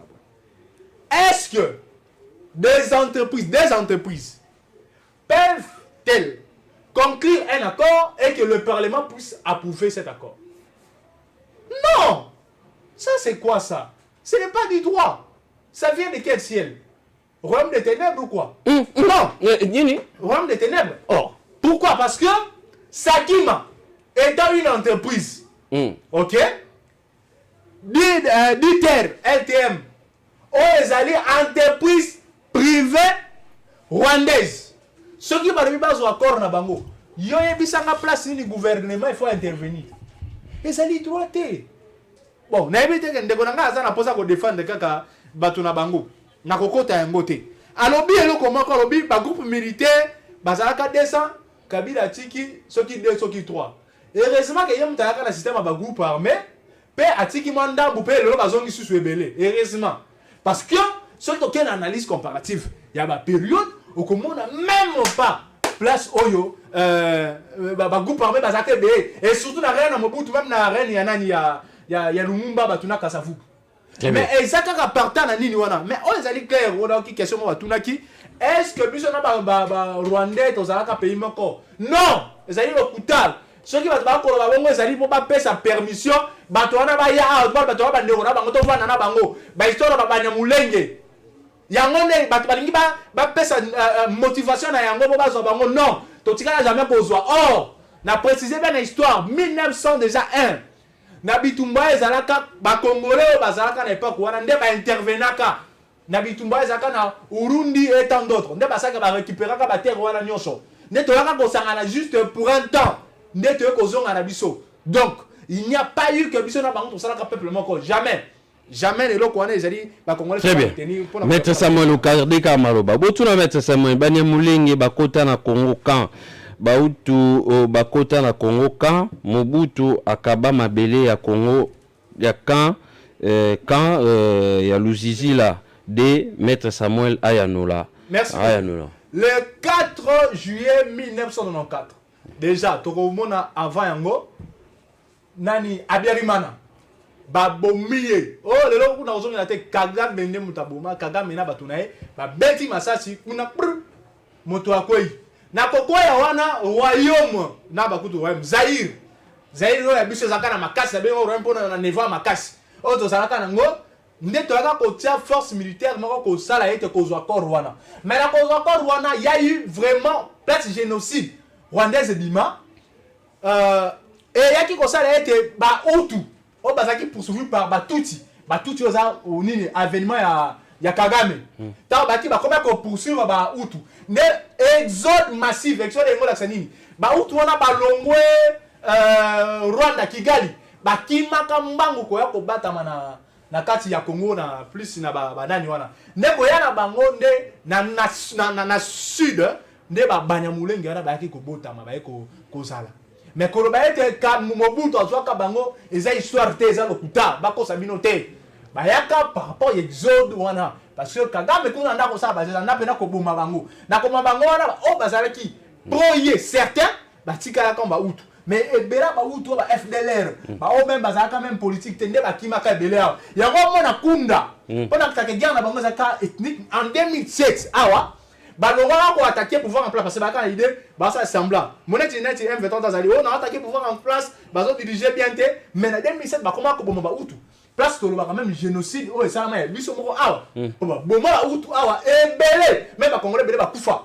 Vous comprenez? Donc, quand on va être Mobutu, même dans l'histoire, histoire Jean Watana Ipen, bonsoir papa dénonçant. Montuya FCC Alaxi, biso ke bakor na bangonde et boma biso makasi po azo koka ko détaillé et yangote. Maître Guillaume Dakaïch. Ah ben na lobaki que bamboka mi balé tant zo sala bakor et talaka intérêt chaque mboka et talaka intérêt nae.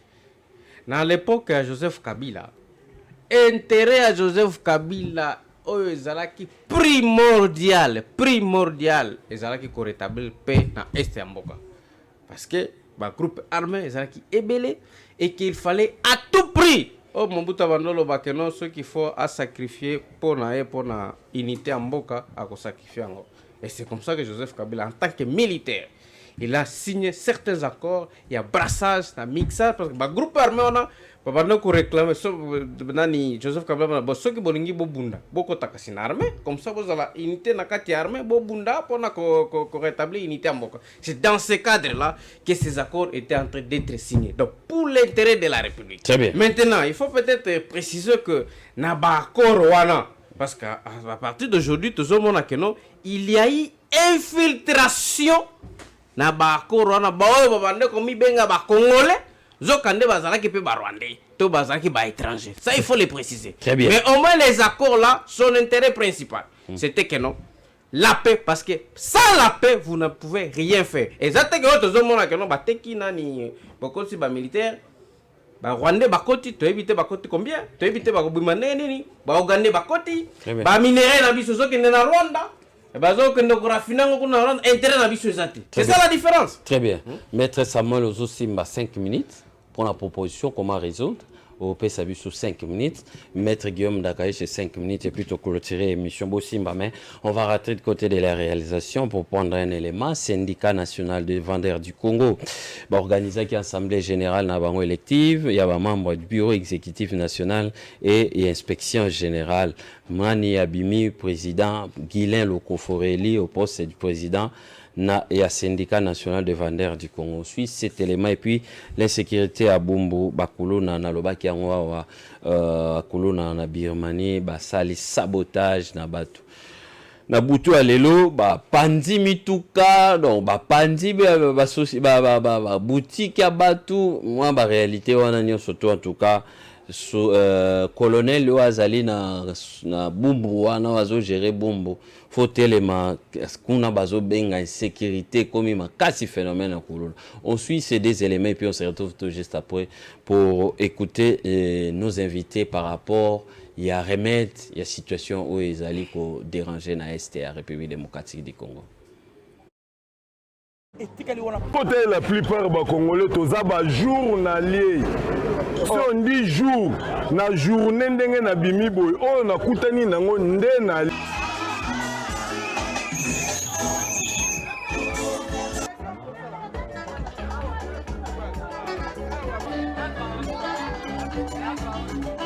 Guilain Lokofo a été réélu ce lundi 27 juin au poste du président national des syndicats au cours de l'Assemblée générale et élective de membres du bureau exécutif national. L'inspection générale organisée à l'arrêt sport sur l'avenue Irebu numéro 70 dans la commune de Kessavubu. La confiance renouvelée motivée par la bonne gestion de la res publica Dixit et Guilain Lokofo. Vraiment beaucoup d'allégresse. Parce que personne sur la sens n'est que na moni modèle ba votelenga de la kisi que musa na salaka na lobelaka vraiment bateau na défendaka penza bateau na kombo ya syndicat national des vendeurs du Congo et c'est pour cette raison là ba commerçant ba moni li foot sengeli ba foot ngai et sengi ba pesanga encore un second mandat pour que na ko défendre bango davantage talaka. Les syndicats étaient presque à la merci à différents commerces à niveau de la capitale. Et même que les syndicats nationaux disparaître. La bête noire, c'était M. Guilain Lokofo. Parce qu'on ne comprenait pas au niveau de la ville, le gouvernement provincial a pris des décisions, mais la ville a inquiété. Et maintenant, on va commencer à passer. On va commencer à monnaie, non? On a en tête, il y a le syndicat national du Congo. Ils ont toujours mon Guilain Lokofo. Pour renforcer le bureau exécutif, bandeko Kabeya bakota, bandeko Kadhafi bakota, équipe de Zagina Ngobazala, bakinkela bakoza peut-être na 2028 ceux qui nzamba sungi bakoya mais vraiment la zone. L'heure du changement a sonné, la joie du vendeur exprimée à la clôture de cette assemblée qui a laissé les empreintes très significatives.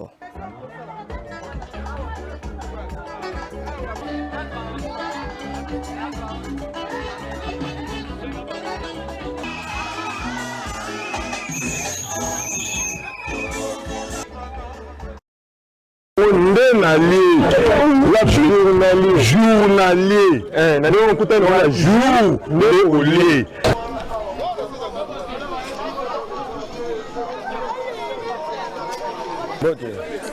Nous avons précisément la matapole sur l'avenue Mayolo. Voilà moi à et là on passe les bosses la 5 au funa au biso de fauteuil. Tout ça bosse vraiment à la terrain à Kitapo parce que la police nous ça funa koto aussi de l'emi là. Bazo sala musalate donc kuno l'équipe makasi moi exact. Événement bon gars place la guitare c'est leur explication. Bateau ba nana ba parler ba 2 heures. Ba salle opération presque ba 1h30. Depuis presque 4 heures, que la biloko, la moutou, attend une intervention de mon côté. Je vais ampli power, ordinateur, mixeur, naba bon, monsieur Zagona biloko, monsieur Akekeleri wana, naba paka baji, bakela. En tout cas, il y a 5 gars. Ceux qui m'ont dit que la bâtisse a tout associé na loya awa. Pour koto vraiment chaque jour batu balelaka kaka chaque jour batu balelaka. Au moins ba kunu na bazoya na ba policier na sima. Chaque jour batu balelaka kaka donc qui me zati. Ambo de papa. Où est le hôtel?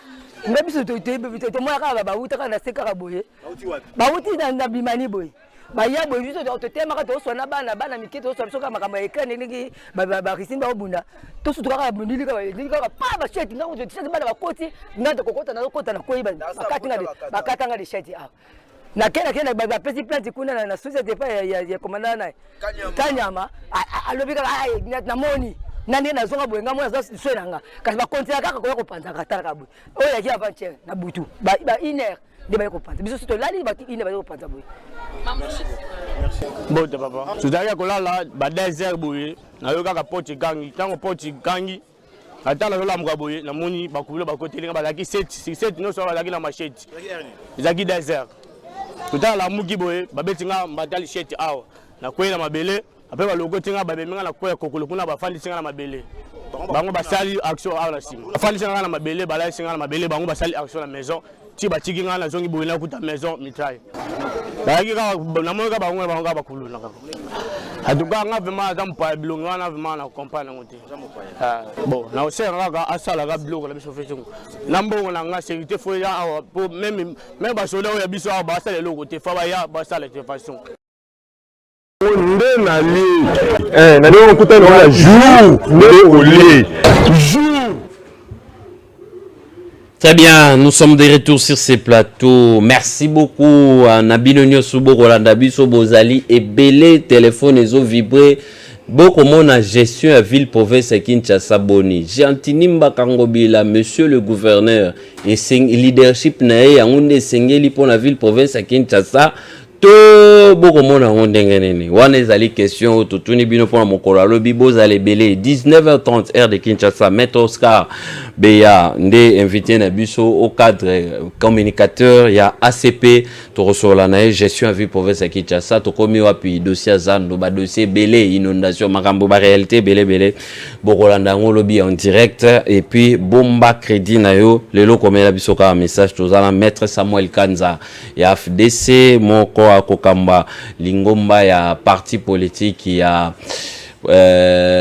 évangéliste Kiziamina Kibila na mwana mboka maître Guillaume Dakaishe ya lingomba ya FCC tozali na ye na plateau lelo maître Samuel Kanza rapidement quelles sont les pistes de solutions oyo zopesa pona ko résoudre na pona to silisa atali bembe moko eza susute na este. Merci nakosenga na motuna oyo mwana ba proposition oyo bitopesa. Très bien. Ba konzamboka pardon. O kongola réfléchissa kité maere yango topesi. OK. To vanda ki to travailler to bouler, to décortiquer situation, to ena côté géopolitique, yango de to kopesa makanisi. Yelo kwa liboso. Oui. Et on fait comme ça là, il faut identification nationale émanant de l'infiltration. Infiltration sur base ya bakor tozali nango netoko komona air nini brassage mixage salamaki air nini to intégrer ki M23 la partie politique air nini comme même juste bato bazali ba mais wana nani président mwana mboka Bahati Lukwebo azali na Sénat. Sénateur à vie, azali na Sénat. Beaucoup ko benga boto na. Oui. Très bien. Mais on va leur rappeler, j'ai dit tout le monde qui a participé mais Bahati n'a jamais intervenu dans na lobby à sa président Sénat. Sénateur à vie. Sénateur à vie. Vu qu'il était président. Mais azo so pe mbongo ebele, beaucoup ko benga été après sa biso ata. Après sa biso ata ba proposition. Il faut pas quitter mon nom. Tête OK. Donc briser d'abord l'infiltration, na koluka ba hôtel, ya ba corps, ne dirait moi tu vas encore en vie, Mouzi toi encore en vie, là ba ebele bazali na en vie, ba pesa biso nanu moi ndenge ba infiltration les ali poto éradiquer yango. Deuxième des choses, au lieu de la suspension des accords, il faut qu'il y ait l'annulation totale de tous les accords. Et surtout des accords qui n'ont pas un purement militaire. Parce que tout le monde est dans l'accord, on a sondé na étandi yango awa. Et allaient attendre à mon côté qu'il y a une option à garder portion à terre, mais biso, toi à protéger le peuple congolais. Mais nous c'est ça qui a papa kuna yo joana yo so sala ni sala na yo donc ezaki na ngara mama ndenge na donc il faut qu'il y ait l'annulation. Le gouvernement a pris une décision salvatrice, il y a Golobaet et Tossiswan mais ngala binon donc il y a une annulation totale. Troisième des choses, na moni de komuzi à réfléchir.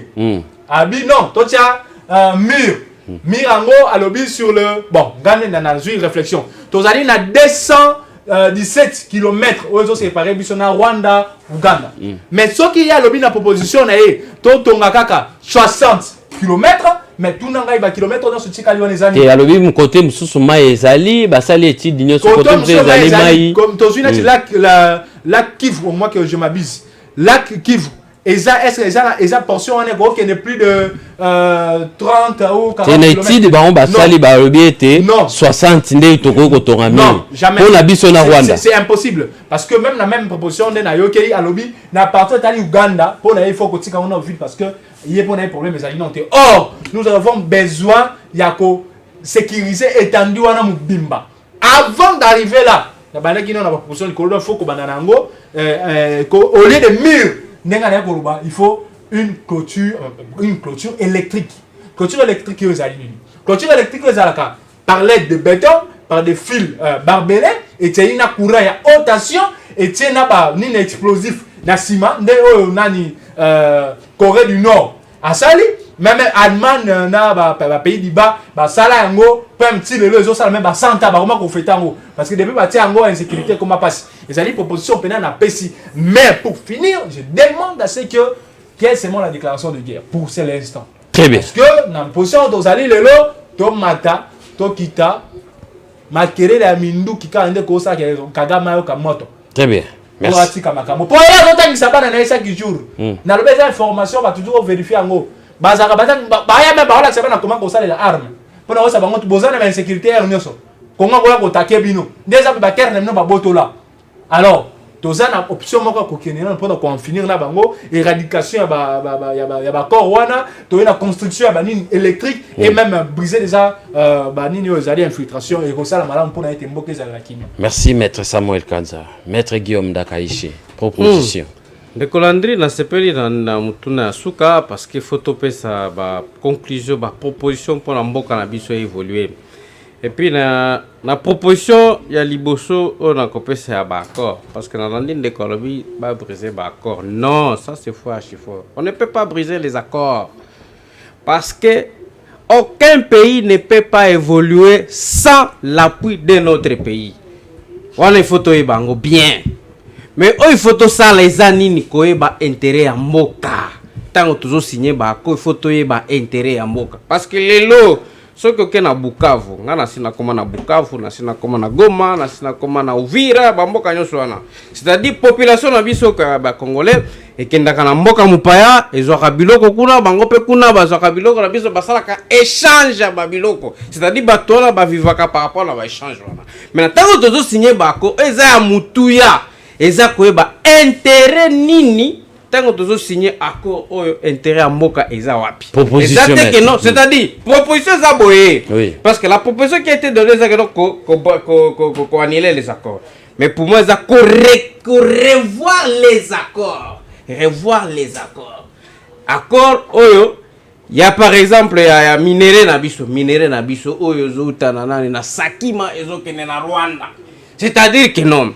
Lorsque les autres qui sont en Rwanda, ba minéraux wana, à Corée la boy, avant que ne na Rwanda, ba intérêt à Congo ezan parce que les autres bimaka na Congo qui na Rwanda ka bongo, ba intérêt à Congo. On habite tombé si la bataille la Rwanda.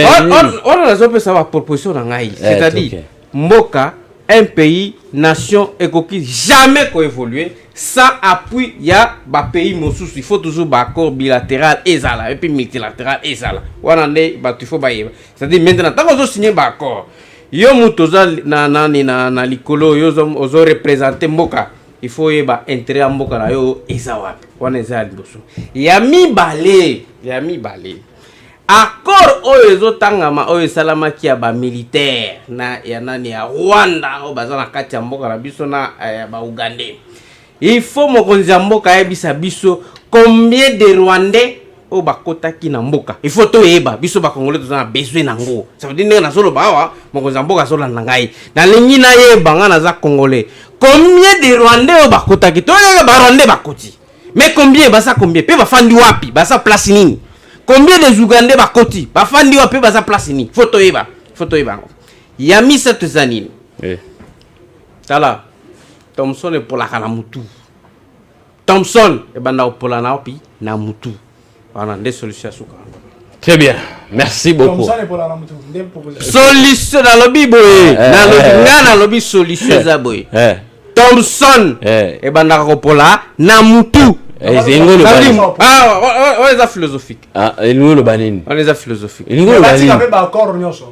Et nous le banin. Nancy dans le lobby. Thompson est pour la Namutu. Thompson. Bandaropola Namutu. Très bien. Heureusement qu'il y a le lobby. Ça veut dire qu'il faut le madame Mutu à Thompson. Très bien. Maître Samuel, merci d'être passé une première. C'est Naïbi Keza Soukate. Merci beaucoup. Merci beaucoup pour votre disponibilité. La grande famille de Nosoto Yambio à bras ouverts. À chaque fois, ceux qui sont aux Alina, pour ça, au communiqué, ça l'a bis aussi, Yebi déjà par Bacanal. Maître Guillaume Dakaïché, un habitué. Merci d'être passé. Merci beaucoup, Ndeko Landry. Il faut 2023. Thompson, Bandé pour la Namutu, il faut 4 ans.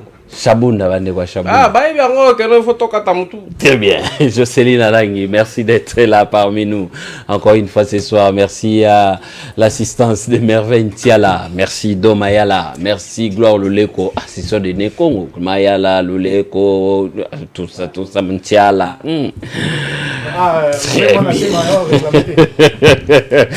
Machamoumé. Ah, Machamoumé.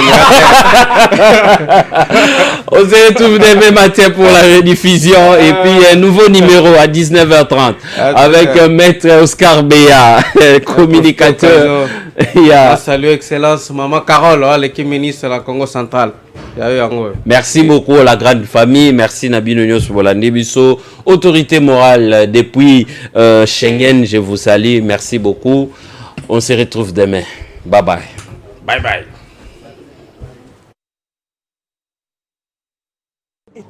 Peut-être la plupart des Congolais, tous les journaliers. Si on dit jour, na journée na bimi boy, on a koutani nango ndenalier. La journalier. Journalier. Donc on koutani na jour ndenalier.